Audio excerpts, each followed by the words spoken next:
What is up, everybody? It is Wade or Wade back with another episode of To The Gains. First, I want to thank everybody again. I know I say this pretty much every video for all the continued support on whether it's here or Instagram or even in person if I do know you in real life.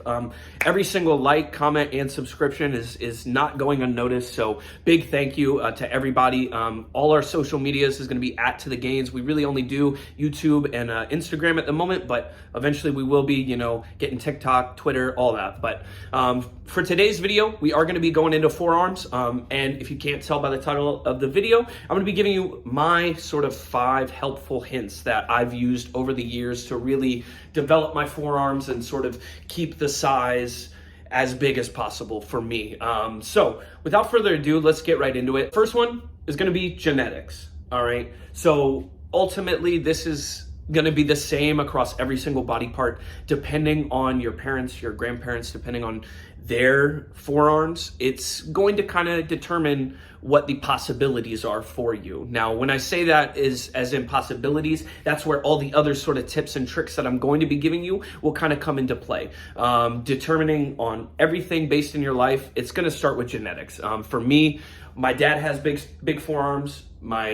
Pretty much most of the men in my family, they have massive forearms. Most of them, I'll be honest, they're blue collar workers, so most of them have been using their forearms. But it sort of is something that if the generations before you used it, intuitively your body will sort of have those traits in that sense. So for me, my forearms came naturally. It just sort of happened without really trying. It wasn't something that was too difficult, but all of these other tips definitely helped the process. So for the second one, it is going to be the lifestyle. The lifestyle that you've lived pretty much since you were born is going to kind of determine it. One is going to be the genetics that I had, which kind of helped me get the forearms. The second thing is I played baseball for about 9 years, from I believe when I was 4 years old to about 13. So really in those times where my body was growing and developing, I was using my forearms. So even as a very, very scrawny, skinny guy in middle school and high school, my forearms still had these cuts in them. Like, you see the little cuts that we got going on right there? These I've always had. Granted, they weren't that size, the sort of striations that we have there, but they came from baseball. It was something that I used the muscles throughout my childhood. So in that same sense, say you play soccer, say you run around all the time, it could impact your calves in the exact same way. So those are kind of the first 2 little helpful hints that, I'll be honest, at this point in your life, if you're watching this video right now and you're trying to grow your forearms, it's probably not something you can change. It's sort of the reality that you're going to have to face as an individual trying to, get into the bodybuilding space, whatever it might be. Genetics and lifestyle beforehand play a much larger role than you may realize. Now, for the third thing, we're going to get into the actual things that you can control. So first, it's going to be your workout accessories. First and foremost, I know for a fact most of you have seen this piece of equipment I'm about to show you, but this, if you really want to grow your forearms, you're going to want to get one of these. I'll be honest, I don't really know what they are. Very cheap, pretty much anywhere you go. But this is going to be sort of like a starter. You can just use at all times. If you're familiar with Joey and you've seen some of the other videos, when he first got into this fitness lifestyle, he asked me about this. He asked me about growing his forearms. What can he do? He's somebody that with his job, he has to be driving all over the state. So I told him, while you're in the car, do this. Swap hands every 5 minutes, swap to the other one. Just pump the blood into the forearm. That's really what this is going to be used for. For the second thing, it's probably going to be something that you've seen advertised on Instagram, YouTube, Facebook, whatever it might be. If you are somebody that looks out for lifting accessories and lifting equipment, it's going to be the fat grips, okay? Yes, I was somebody that broke down probably about 5 or 6 years ago when these things first came out, and I bought them. Did they help me grow my forearms? Not really. If I'm being honest. It is something that when you utilize and you put on a dumbbell, a barbell, a cable attachment, your forearms will burn. But they did not give me my forearms. I'll be honest, it's a great addition if you have never used them. If you're really trying to grow your forearms though, I mean, I would definitely throw these in here, but it's not sort of necessary. Pretty much any exercise, you will feel this, but for $20, $25, I mean, I probably wouldn't do it unless you are dedicated and like, okay, I'm going to use these. And even then, I'd make sure to get at least 1 to 2 workouts a week where you are utilizing these. And so that kind of brings us onto the last sort of lifting accessory that I would recommend. And it's something that I've strangely recommended to everybody. It's VersaGrips. But on this, for forearms, you don't need them. Just because if you are really trying to grow them, in all honesty, it's sort of handicapping the growth in the forearms. The main thing that the VersaGrips are used for is it makes your arm like a hook. So that way, whenever you're doing something, instead of pulling with your hands, with your forearms, it's pulling with your elbow.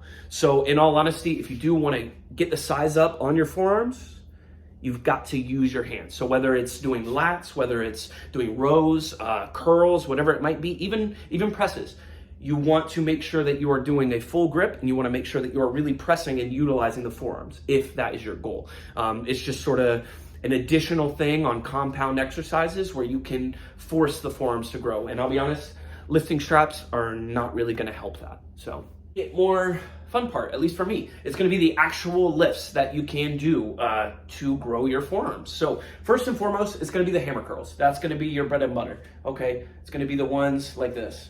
All right, now some people, they will bring them up, but I'll be honest, I just kind of bring them right there, make sure that that forearm is being activated, and then right back down. So another sort of additional exercise is going to be the overhand curl. Okay, you can do this with a barbell, you can do this with a cable attachment, pretty much anything. You're going to come up. Okay, it's going to be more of a turn over like that. So let me step back some. I kind of like to squeeze it up like that, and you can already see it as I'm coming up right there. It's hitting right there. All right, so now it's going to be I believe these are going to be called wrist curls. So really, you're just going to want to bring them in, all right, like that, and that will sort of work this part of your forearm. So whereas the overhand, we're working on the outside of the forearm, with this one, we'll be working right here on the inside. And we'll just be curling it up, curling it up, curling it up. The final workout that I do really for forearms, I'm not really sure the name of it, but you're basically gonna go like this. So I like to call it the salt shaker. Shake it like a salt. We'll just be doing this, okay? Combine it with curls.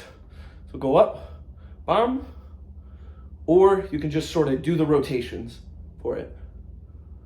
Really, the final, the fifth and final tip that I'd give to pretty much anybody is actually put a day for forearms in your workout split. So, I mean, if you have like a 4 or 5 day split, either do biceps and forearms, triceps and forearms, or have a full-blown sort of bicep and forearm day. That's what I do. I mean, sort of my final day in my 6 to 7 day split, it would just kind of be like a, okay, accessory day. Let me just hit some forearms, let me hit some traps, let me hit some calves, let me do a little bit of curls, just because when doing forearms, you're utilizing the biceps so much. So that's the main thing. In all honesty, you need to do pretty much 4 to 5 workouts of forearms. That's where you're really gonna see the most growth. Even then, I'd still recommend maybe hitting them twice a week if you're training that significantly. You definitely need to commit a full sort of hour where you're really focusing forearms. Maybe not an hour, but 40, 30 minutes, something like that. All right, guys, well, I hope you enjoyed that. I know it's kind of random, some of the videos that I'm coming out with, but in all honesty, I'm just doing what sort of seems fun and enjoyable in my mind, and I'm having a great time doing this. It's kind of a creative process that I haven't really done in a very long time. So I just really want to thank everybody for kind of coming along on this ride. I hope everybody has enjoyed. If you have, please make sure to like, comment, and subscribe. If you want to see me do a specific body part or type of video that you're interested in, please drop it down below. I'll be more than happy to put that on the list. But hope everybody has a great day, and to the gains.